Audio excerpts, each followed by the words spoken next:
Hello everyone. आज की video में हम कर रहे हैं class 8 science chapter number 1 crop production and management का पार्ट 1 में हमने इसका इरिगेशन प्रोसेस तक पढ़ लिया था और पार्ट 2 में हम इरिगेशन को स्टार्ट करने वाले हैं। उसके पहले के जो भी टॉपिक्स थे जैसे कि मैन्योर, फर्टिलाइजर्स, इन सब के बारे में हमने पढ़ लिया है और आज हम स्टार्ट करेंगे irrigation. So let's start irrigation. All living beings need water to live. हम जानते हैं कि जितने भी लिविंग बींग्स हैं अर्थ पे, उन सबको जीने के लिए पानी चाहिए। वाटर जो है उससे किसी भी लिविंग ऑर्गेनिज्म की डेवलपमेंट होती है, प्रॉपर ग्रोथ होती है और प्लांट्स में तो ये बहुत ही ज़्यादा नेसेसरी होता है। पर वो वाटर लेते कैसे हैं? वो वाटर को अपने प्लांट रूट्स की मदद से अब्जॉर्व करते हैं और जब ये प्लांट अब्जॉर्व करते हैं तो सिर्फ और सिर्फ वाटर अब्जॉर्व नहीं करते, ये वाटर के साथ साथ मिनरल्स और फर्टिलाइजर्स को भी अब्जॉर्व करते हैं। कहा जाता है कि प्लांट्स का नियरली 90% जो होता है वो होता है वाटर। तो वाटर की ज़रूरत क्यों है? वाटर की ज़रूरत इसीलिए है क्योंकि वाटर जो है उसी से सीड्स की जर्मिनेशन होती है और ये जो सीड्स की जर्मिनेशन है वो ड्राई कंडीशंस में नहीं हो सकती और अगर सीड ही नहीं जर्मिनेट होगा तो प्लांट ही नहीं आएगा।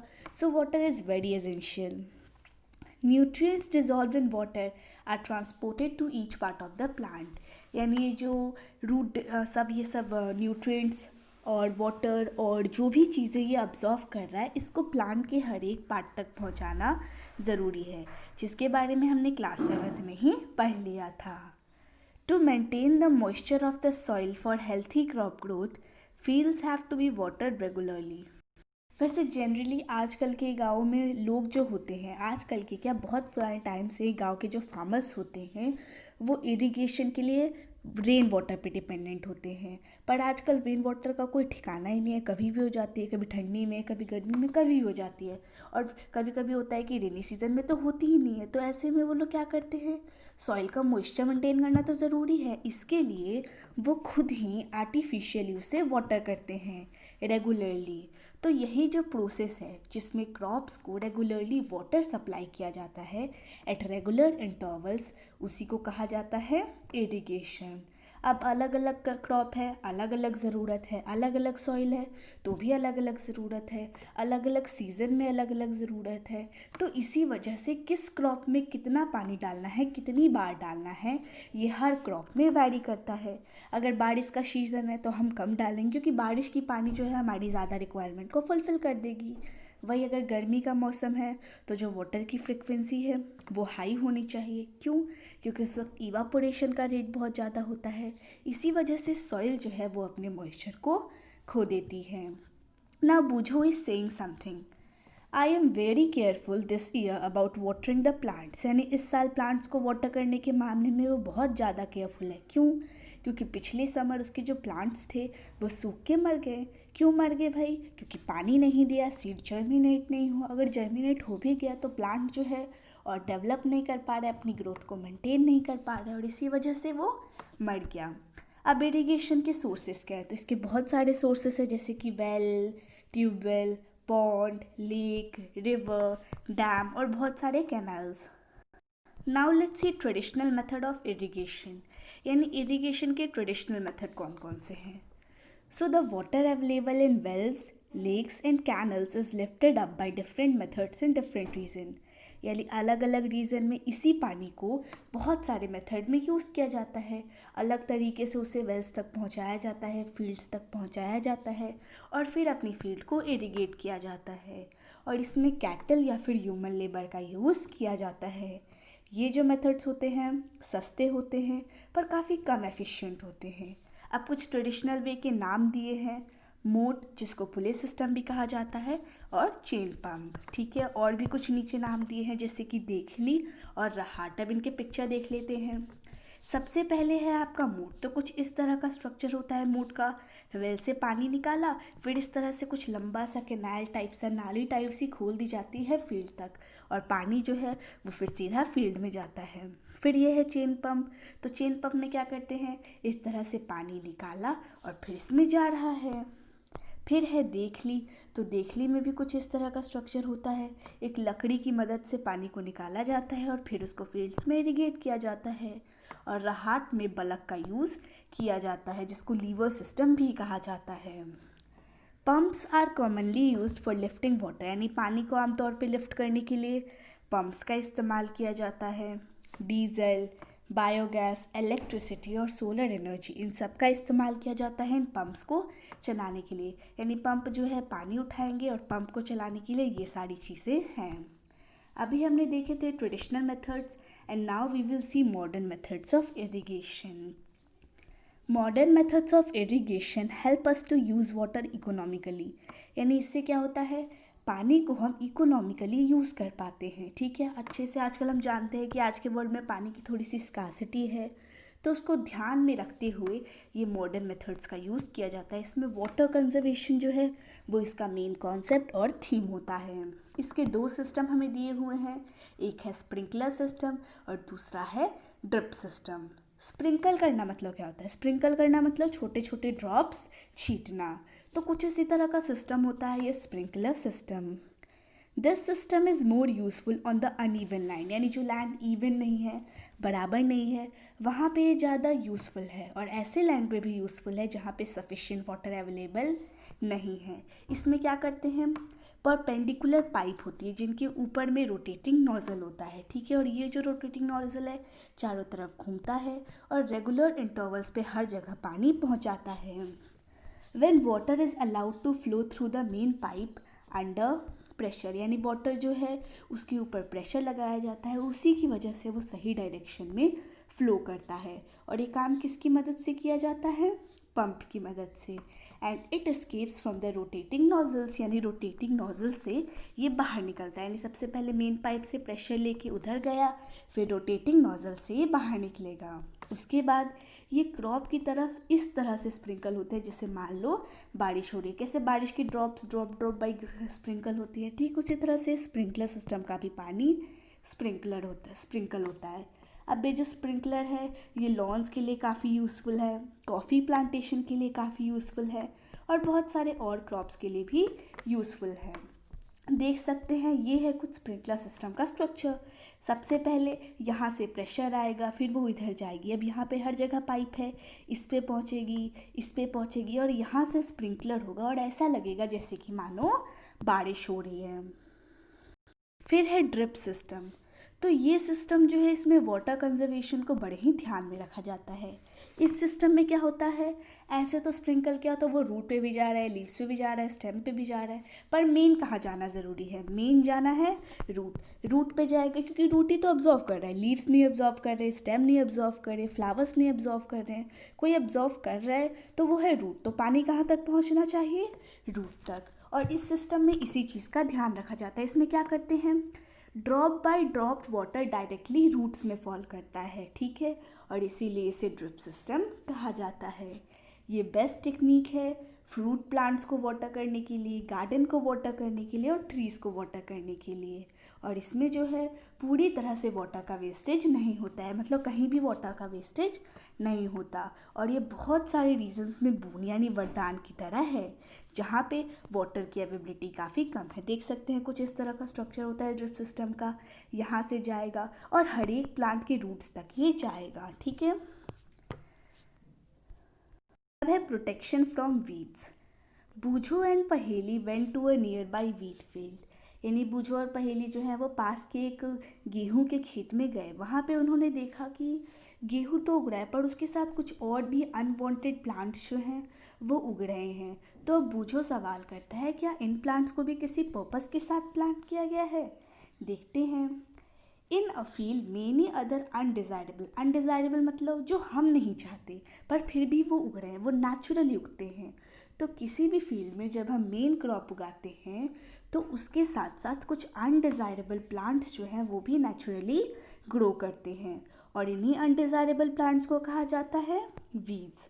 अब ये जो वीड्स है इनका रिमूवल जो है वो बहुत ही ज़्यादा नेसेसरी है और इनका रिमूवल का जो प्रोसेस होता है उसे कहा जाता है वीडिंग। अब वीडिंग नेसेसरी क्यों है? वीडिंग नेसेसरी यूँ इसलिए है क्योंकि अभी हमने पढ़ा था कि अगर बहुत ज़्यादा प्लांट्स एक जगह पे उगेंगे तो उससे भीड़ मच जाएगी, क्राउड मच जाएगा, तो कंपटीशन होगा उन सब के बीच में और इसकी वजह से सारे प्लांट्स हेल्थी रूप से ग्रो नहीं कर पाएंगे। ठीक उसी तरह जब मेन क्रॉप प्लांट के साथ कुछ और अनवांटेड प्लांट होंगे तो वो भी तो उसके साथ फाइट करेंगे, उसके साथ कॉम्पीट करेंगे वाटर के लिए, न्यूट्रिएंट्स के लिए, स्पेस के लिए और लाइट के लिए, और इस सब से क्या होगा, उसकी जो ग्रोथ है उस पर इफ़ेक्ट पड़ेगा। सम weeds interfere even in harvesting and may be poisonous for animals and human beings। यानी कुछ वीड्स जो हैं वो इंटरफेयर करती हैं हार्वेस्टिंग के टाइम तक, यानी जब हम मेन क्रॉप पकने के बाद काट रहे हैं उस वक्त तक भी कुछ वीड्स जो हैं वो इंटरफेयर कर रहे हैं, और ऐसे जो वीड्स हो सकते हैं वो पॉइजनस है फॉर बोथ एनिमल्स के लिए भी और ह्यूमन बींग्स के लिए। एनिमल्स का तो काम ही ऐसे चढ़ना, तो अगर मान लो उन्होंने उसे चल लिया तो वो उनके हेल्थ के लिए बहुत ज़्यादा हार्मफुल हो सकता है। इसी वजह से फार्मर्स जो हैं वो बहुत सारे तरीक़ों से वीड्स को रिमूव करते हैं या फिर उनकी ग्रोथ को कंट्रोल करते हैं। Tilling before sowing of crops helps in uprooting and killing of weeds. यानी बीज डालने से पहले अगर हम एक बार उस पर टिलिंग कर देते हैं उससे भी वीड्स की अपरूटिंग हो जाती है, जड़ से वो उखड़ जाते हैं, जिससे क्या होता है, विच में then dry up and get mix with the soil. मतलब फिर ये सूख जाते हैं और सॉइल के साथ मिक्स हो जाते हैं। अब इसके लिए बेस्ट टाइम कौन सा है? कहते हैं किसी भी चीज़ के लिए बेस्ट टाइम होता है, तो इसके रिमूवल के लिए भी एक बेस्ट टाइम है। बेस्ट टाइम तब है जब वो फ्लावर्स और सीड्स प्रोड्यूस करे उसके पहले, क्योंकि जब वो फ्लावर्स और सीड्स प्रोड्यूस कर लेते हैं उस वक्त तक इनकी स्ट्रेंथ जो है वो बहुत ज़्यादा हो जाती है, इसीलिए फ्लावर्स और सीड्स को प्रोड्यूस करने से पहले ही इनका रिमूवल कर देना चाहिए। अब दो तरीके हैं, एक है मैनुअल रिमूविंग और दूसरा या तो हम केमिकल डाल दें। मैनुअल रिमूवल कैसे होता है? मैनुअल रिमूवल में क्या करते हैं, फिजिकली हम उन्हें हाथ से उखाड़ देते हैं, ठीक है, और इसके लिए हम खुरपी का इस्तेमाल करते हैं। A seed drill is also use to uproot weeds. यानी इन वीड्स को निकालने के लिए सीड ड्रिल का भी यूज़ किया जाता है। But this is quite difficult, isn't it? It is. तो वैसे तो थोड़ा सा डिफ़िकल्ट है, तो एक और तरीका है, हम सीधा केमिकल्स डाल दें और उससे हम उन्हें कंट्रोल कर सकते हैं। तो वीड्स को कंट्रोल करने के लिए जो केमिकल्स होते हैं उसे कहा जाता है वीडिसाइड्स, ठीक है। अब कुछ वीडिसाइड्स के नाम होते हैं जैसे 2,4-D, फिर है मेटाक्लोड, इस तरह के कुछ वीडिसाइड्स होते हैं जो कि इन वीड्स के ग्रोथ को कंट्रोल कर लेते हैं। इसके साथ क्या किया जाता है, इसको नॉर्मली जो है वो फील्ड में स्प्रे कर दिया जाता है और इससे वीड्स मर जाते हैं और इससे क्रॉप्स को भी कोई नुकसान नहीं पहुंचता। The weedicides are diluted with water. यानी जो वीडिसाइड्स है ये वाटर के साथ डाइल्यूटेड होते हैं to the extent required and spread in the fields with a sprayer, और फिर इसको फील्ड में स्प्रे कर दिया जाता है with the help of a sprayer.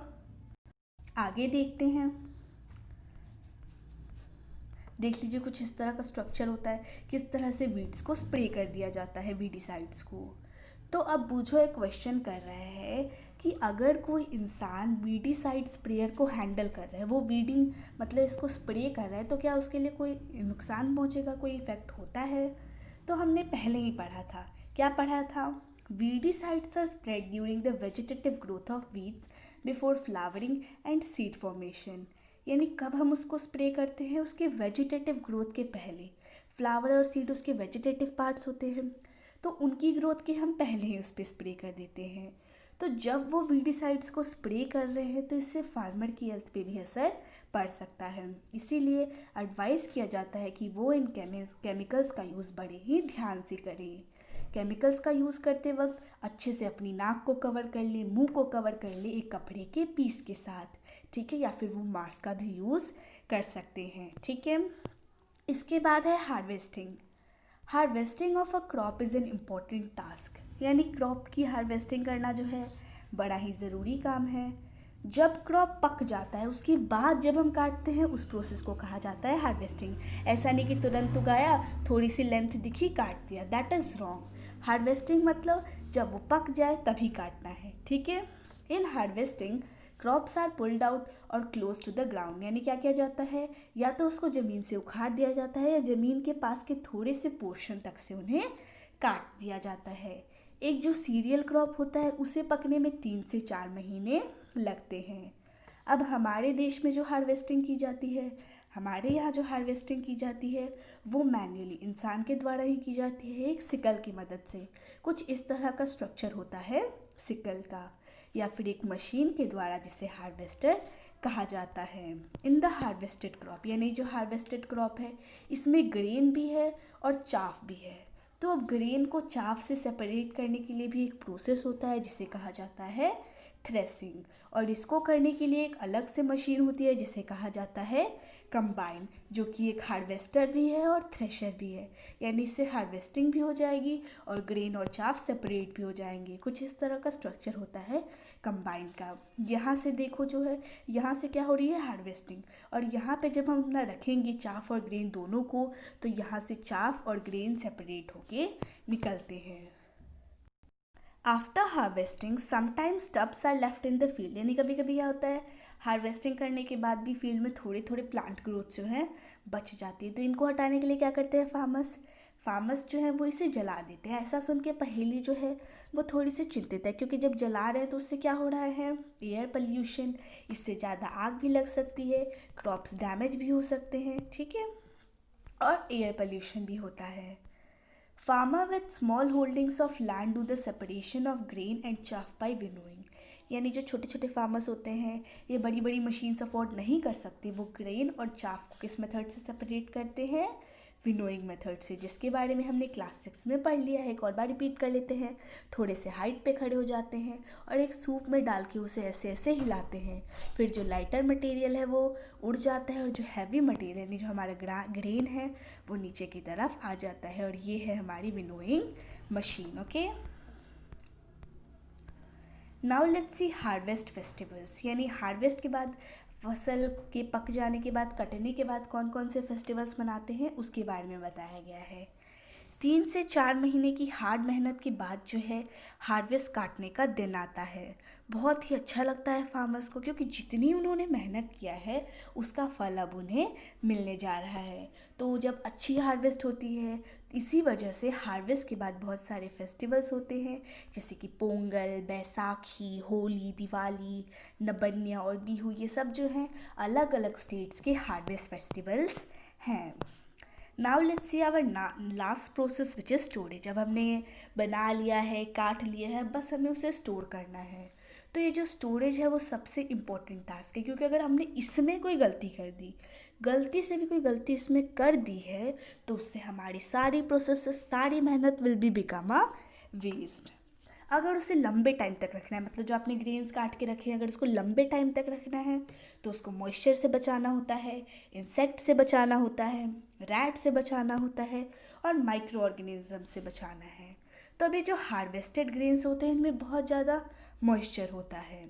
अगर हमने उन्हें सुखाने से पहले उसे स्टोर कर दिया, अब बहुत सारा मॉइस्चर है तो सुखाना तो पड़ेगा ही, अगर हमने सुखाया नहीं और सीधा स्टोर कर दिया तो उससे क्या होगा, वो स्पॉइल हो जाएंगे, या फिर ऑर्गेनिजम्स उस पर अटैक करके उसे डिकम्पोज कर देंगे, जिससे हम उसे बाद में यूज़ नहीं कर सकते, ठीक है। इसीलिए उन्हें स्टोर करने से पहले अच्छे से उसे धूप में सुखाना है, ताकि उसका जो मॉइस्चर है वो कम हो जाए। इससे क्या होगा, इससे जो है इंसेक्ट, पेस्ट, बैक्टीरिया और फंगाई जो है वो भी उस पर अटैक नहीं करेंगे। फार्मर्स जो है वो तो जूट बैग्स में या फिर मेटालिक बिन्स में अपना जो भी ग्रेन है उसे स्टोर करते हैं, और कुछ बड़े बड़े स्केल पे वो ग्रेन्स का स्टोरेज भी करते हैं, जैसे कि साइलोज़ में और ग्रेनरीज में, उन्हें पेस्ट से बचाने के लिए, ठीक है। ड्राइड नीम लीव्स, अगर आप घर पे कर रहे हो तो उसमें सूखी नीम की पत्तियाँ डालते हैं, क्योंकि उससे कोई भी इंसेक्ट्स नहीं आते। ये सब चीज़ों से बचाने के लिए उसमें ड्राइड नीम लीव्स डाली जाती हैं। और अगर बड़े बड़े ग्रेन्स में स्टोर करना है तो उसके लिए स्पेशल केमिकल ट्रीटमेंट करवाया जाता है, उसके बाद ही वहाँ पे रखा जाता है। स्पेशल ट्रीटमेंट क्यों करवाते हैं, ताकि उसमें पेस्ट और माइक्रो ऑर्गेनिजम्स अटैक ना करें। ये पिक्चर है सिलोस की और ये पिक्चर है ग्रेनरीज की, या फिर मतलब गनी बैग में पहले रखा है और फिर उसको ग्रेनरीज में स्टोर किया है। Now let's sea food from animals, यानी एनिमल से हमें कौन कौन से फूड मिलते हैं। तो एनिमल से हमें बहुत सारे फूड मिलते हैं, जैसे कि मिल्क और मीट, एग, चिकन, इस तरह से बहुत सारी चीज़ें जो है वो हमें मिलती हैं। बहुत सारे लोग जो कि कोस्टल एरियाज़ में रहते हैं वो फ़िश कंज्यूम करते हैं, और वही उनके डाइट का मेजर पार्ट होता है। पिछले क्लासेस में हमने पढ़ा था उस फूड के बारे में जो कि हमें प्लांट से मिलता है। अभी हमने देखा कि किस तरह से क्रॉप प्रोडक्शन होता है, उसमें नंबर ऑफ स्टेप्स होते हैं, जैसे सिलेक्शन ऑफ सीड्स, सोइंग, ये सब। ठीक उसी तरह से एनिमल्स को भी घर पे पाला जाता है और फार्म्स में रखा जाता है, उन्हें प्रॉपर फूड दिया जाता है, शेल्टर दिया जाता है और केयर दिया जाता है। और यही काम जब लार्ज स्केल पे किया जाए तो उसे एनिमल हस्बेंड्री कहा जाता है। ऐसा नहीं कि शौक ही आपने घर में गाय पाला है तो उसका मतलब एनिमल हस्बेंड्री। अगर आपके पास 10-15 गाय पाल रहे हो तब वो एनिमल हस्बेंड्री कहलाएगा, ठीक है। फिर पहेली कह रही है कि फिश जो है वो हेल्थ के लिए बहुत ज़्यादा अच्छा होता है, इससे हमें लिवर ऑयल मिलता है, ठीक है, जो कि विटामिन डी में बहुत ज़्यादा रिच होता है। विटामिन डी क्या करता है, हमारे बोन्स जो हैं उन्हें स्ट्रॉन्ग बनाता है। तो यहाँ पे हमारा चैप्टर ख़त्म होता है। क्वेश्चन आंसर्स की वीडियो ज़रूर देखिएगा, और अगर आप मुझे कहेंगे तो मैं इसके मेन पॉइंट्स और नोट्स की भी वीडियो बना दूँगी, जिससे आपको चैप्टर और अच्छे से समझ आ जाएगा। अगर आपको वो चाहिए तो आप मुझे कमेंट सेक्शन में लिख के बता सकते हैं। Thank you.